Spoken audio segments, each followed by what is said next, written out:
اعوذ باللہ من الشیطان الرجیم بسم اللہ الرحمن الرحیم.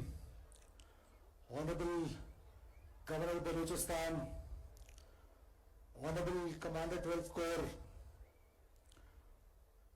Honorable Speaker Balochistan Assembly, Honorable members of the Provincial Assembly, National Assembly and Senate of Pakistan, Leader of the Opposition, General Officers, Inspector General Police Balochistan, Civil and Military Officers, اور سب سے بڑھ کر میرے دل کے انتہائی قریب بلوچستان کے غیرت مند دلیر بھائیوں بہنوں السلام علیکم. آج کا دن یقیناً آج سے 1 سال پہلے جب دشمن نے یہ تصور کر لیا تھا کہ وہ پاکستان کو ایک تر نوالا سمجھ کر پاکستان کو وہ نقصان پہنچائے گا کہ جس سے پاکستان شاید آج سے 100 سال پیچھے چلا جائے یا اس سے بھی زیادہ، لیکن اس کو یہ اندازہ نہیں تھا کہ ہماری بہادر افواج، ہماری سیاسی قیادت، پاکستان کی عوام یہ وہ قوم ہے جنہوں نے ہمیشہ کسی بھی مشکل کا اس طریقے سے جواب دیا ہے جس کا کوئی تصور بھی نہیں کر سکتا. بالخصوص field marshal general Syed Asim Munir نے جس دلیری، جس حکمت اور جس جرأت اور بہادری کے ساتھ افواج پاکستان کہ فیلڈ مارشل سے لے کر آخری سپاہی تک، جس میں پاکستان ایئر فورس ہو، پاکستان نیوی ہو، پیراملٹری فورسز ہو، پاکستان کی عوام ہو، انہوں نے دشمن کو، اپنے سے 7 گنا بڑے دشمن کو کہ دانت کھٹے کیے اور اس کو یہ جواب ملا کہ پاکستان ایک عظیم قوم ہے، پاکستان ایک عظیم ملک ہے اور پاکستان تا قیامت رہنے کے لیے ہے انشاءاللہ تعالی. اور افواج پاکستان جب تک ہے، منظم فوج جب تک ہے، میں سمجھتا ہوں کہ پاکستان کو کوئی ایکسٹرنل تھریٹ ہو یا انٹرنل تھریٹ ہو، پاکستان کا کوئی بال بیکا نہیں کر سکتا ہے. اور پاکستان کی عوام ہمیشہ، فوجیں جو ہیں وہ عوام کے زور پہ جنگیں لڑتی ہیں، اور پاکستان کی عوام نے اور بالخصوص بلوچستان کی عوام نے ہر وقت یہ ثابت کیا ہے کہ بلوچستان کا بچہ بچہ اپنے افواج کے ساتھ کھڑا تھا، کھڑا ہے اور کھڑا رہے گا انشاءاللہ تعالی. میں آج اس پلیٹ فارم سے ایک بار پھر ان لوگوں کو جنہوں نے پاکستان کے خلاف ہتھیار اٹھائے ہوئے ہیں، ان کے لیے بہتر راستہ یہی ہے کہ آپ نے جس کے ماں پر، جس کے زور پر، جس کے اسلحے پر، جس کے ڈالرز پر، جس کی ٹریننگ پر آپ نے یہ جنگ شروع کی، اس کا انجام تو آپ نے آج سے ٹھیک 1 سال پہلے دیکھ لیا کہ پوری دنیا میں رسوائی اس کا مقدر ٹھہری، شکست اس کا مقدر ٹھہری، اور آپ جس کے زور پہ یہ کر رہے ہیں اس کا انجام دیکھتے ہوئے میں ایک بار پھر آپ سب کو یہ دعوت دیتا ہوں کہ آپ میں سے جو بھی پاکستان کے آئین کو تسلیم کرتا ہے، پاکستان کے وجود کو تسلیم کرتا ہے، اس کے لیے ریاست پاکستان کے دروازے کھلے ہوئے ہیں. اور بحیثیت بلوچ، میں ایک بلیو بلڈڈ بلوچ ہوں جس پر مجھے فخر ہے، لیکن 1947 کے بعد میری شناخت بلوچ سے پہلے ایک پاکستانی کی ہے جس پر مجھے اس سے زیادہ فخر ہے. اور یہی میری شناخت جو ہے وہ مجھے یہ کہنے پہ مجبور کر رہی ہے کہ پاکستان کی نظریاتی سرحدیں ہوں، پاکستان کی جغرافی سرحد ہو، تو بلوچ قوم آج یہ سوچ لے، خدا را آج یہ سوچے بلوچ انٹلیکچل یہ ڈبیٹ کرے, بلوچ کی انٹیلیجنسیا یہ ڈبیٹ کرے, بلوچ سٹوڈنٹ یہ ڈبیٹ کریں کہ آیا یہ ایک لا حاصل جنگ میں جو ہمیں ڈال دیا گیا ہے, can we achieve it? Answer is no. No and no. We cannot achieve it and we don't want to achieve it. Because Pakistan ہے تو ہم ہیں. ہمارے ہمسایہ ممالک میں دیکھ لیں آپ, بلوچ جہاں آباد ہے اس کی ایک طرف ایک ڈیپ اسٹیٹ ایرانین اسٹیٹ ہے اور ایک طرف ایک ڈی اسٹیبلائز اسٹیٹ ہے جس کو افغانستان کہتے ہیں. تو ہمارا سروائیول, ہمارے بزرگوں نے جو فیصلہ 1947 میں کیا,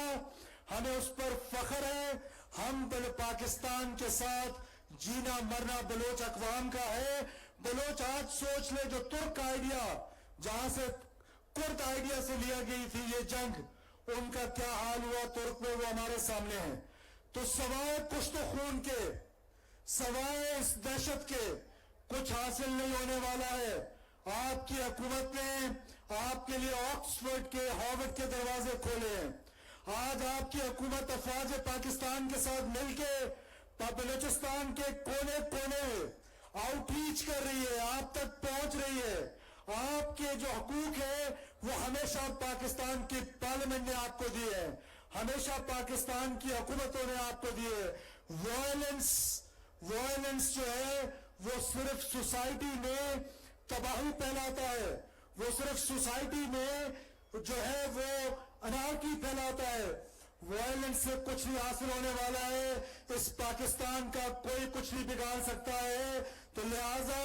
ہم بلوچوں نے تو یہ فیصلہ کر لیا ہے اکثریت نے کہ ہمارا مرنا جینا اوڑنا پاکستان کے ساتھ ہے. جو چند ایک رہ گئے ہیں, جو چند فیصد ہیں, میں بھی ریسنٹلی گیا تھا تربت, لا کالج کے بچوں کے ساتھ انٹریکشن تھا آئی جی ایف سی کے ہاں. تو انٹریکشن جب ہوئی تو اس کے بعد میں نے آئی جی ایف سی ساؤتھ بلال کو کہا کہ سر کہاں ہے سبورژن,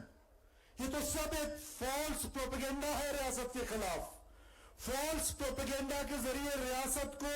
ملائن کیا جا رہا ہے اور ایک منظم انداز میں 3 چیزیں ہیں جس سے پاکستان کو خدا نخواستہ کمزور کرنے کی کوشش کی جا رہی ہے. ایک وائلنس ہے, دوسرا سوشل میڈیا, تیسرا سوشل مینوور.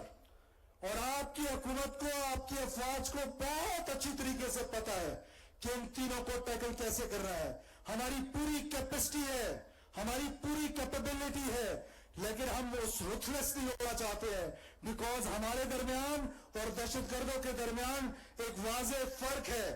آپ کوئٹہ کی ایگزامپل لے لیں, آپ کوئٹہ کے شہری ہیں, یہ جو ایک سو کال ہیروف ہوا تھا, یہ سریاب روڈ پہ آ کے انہوں نے جو تماشا لگایا, کتنی دیر لگتی ہے سیکورٹی فورسز کو ایلیمینیٹ کرنے میں ان کو, لیکن وہ عوام میں مکس ہوتے ہیں. جب عوام میں مکس ہوتے ہیں, یہی ہے پاکستان فوج کی اسٹرینتھ, یہی ہے پاکستان فوج کا ڈسپلن, یہی ہے آج بلوچستان پولیس کا ڈسپلن کہ ہم نے ان پر وہ اٹیک اس طریقے سے نہیں کیا, رuthlessly نہیں گئے, لیکن it was 5 minutes, 5 منٹ میں ان کا قلعہ کمر کیا جا سکتا تھا. لیکن جب وہ عوام میں مکس ہوتے ہیں تو ہم ذمہ دار حکومت کے ہوتے ہوئے ذمہ داری دکھاتے ہیں, ذمہ دار افواج کے ہوتے ہوئے, ذمہ دار ایف سی کے ہوتے ہوئے اور ذمہ دار پولیس کے ہوتے ہوئے. لیکن ساتھ ساتھ میں آپ کو یہ بتاؤں کہ ہمارا فرض ہے کہ ہم آپ کی پروٹیکشن کریں, ہم آپ کی ڈیولپمنٹ کریں, اور ڈیولپمنٹ بھی آپ کی اس طریقے سے کریں کہ عام آدمی تک اس کا بینیفٹ پہنچے, اس کا بینیفیشری عام بلوچ ہو, عام پشتون ہو, عام ہزارہ ہو, عام پنجابی بھائی جو صدیوں سے یہاں رہ رہے ہیں, کبھی اس کو سٹلر کا نام دیتے ہیں, کبھی کس کا نام دیتے ہیں, میں اس کو اتنا ہی بلوچستانی سمجھتا ہوں جتنا میں خود ہوں. یا ہماری منورٹی کے جو دوست ہیں وہ اتنے ہی پاکستانی ہیں جتنے ہم پاکستانی ہیں. لہٰذا یہ بلوچستان پاکستان کا اہم ترین حصہ ہے اور ہم انشاءاللہ تعالی اس کی ترقی میں کسی قسم کی کوئی کمی نہیں آنے دیں گے. یہ جو دہشت کا بازار گرم کرنا چاہتے ہیں, میں ان کو بار بار یہ کہتا ہوں کہ آپ کے لیے راستہ جو ہے وہ امن کا راستہ کھلا ہوا ہے, امن کا راستہ چن لیں, نہیں تو آپ کا انجام ایسے ہوگا جیسے آپ سے پہلے جتنے دہشت گرد جو ہے وہ روزانہ کی بنیاد پر اسی بلوچستان میں جہنم وصل ہو رہے ہیں اور ہماری سیکورٹی فورسز قربانیاں دے رہی ہیں. آخر میں مارکہ حق کے شہداء جس میں سیویلینز بھی ہیں, جس میں آرم فورسز کے لوگ بھی ہیں, میں ان کی فیملیز کو بلوچستان سے, بلوچستان کی حکومت کی طرف سے, بلوچستان کے لوگوں کی طرف سے یہ یقین دلانا چاہتا ہوں, یہ پیغام دینا چاہتا ہوں کہ آپ کا مقدس خون جس طریقے سے گیا ہے, آپ کا مقدس خون جس طریقے سے بہایا گیا ہے, آپ یقین کریں کہ بلوچستان کا بچہ بچہ اس مقدس خون کی نہ صرف قدر کرتا ہے, اس کو احترام کی نظر سے دیکھتا ہے, بلکہ وہ سمجھتا ہے کہ بلوچستان کا ہر بچہ سیسا پلائی ہوئی دیوار ہوگی. جب جب پاکستان کو ضرورت ہوگی تو سب سے پہلے بلوچستان کے لوگ جو ہے وہ انشاءاللہ تعالیٰ آگے بڑھیں گے, اور بلوچستان کی عوام آگے بڑھے گی, اور بلوچستان کی حکومت آگے بڑھے گی, اور انشاءاللہ تعالیٰ اللہ وہ دن پاکستان پہ نہ لائے, نہ کبھی آ سکتا ہے کہ بہادر افواج کے ہوتے ہوئے عوام کی ضرورت پڑے, لیکن اگر ضرورت پڑی تو ہمارا خون حاضر ہے. اگر گردن کاٹ بھی دو گے تو لہو بولے گا پاکستان, تو لہو بولے گا پاکستان. پاکستان ہمیشہ زندہ باد.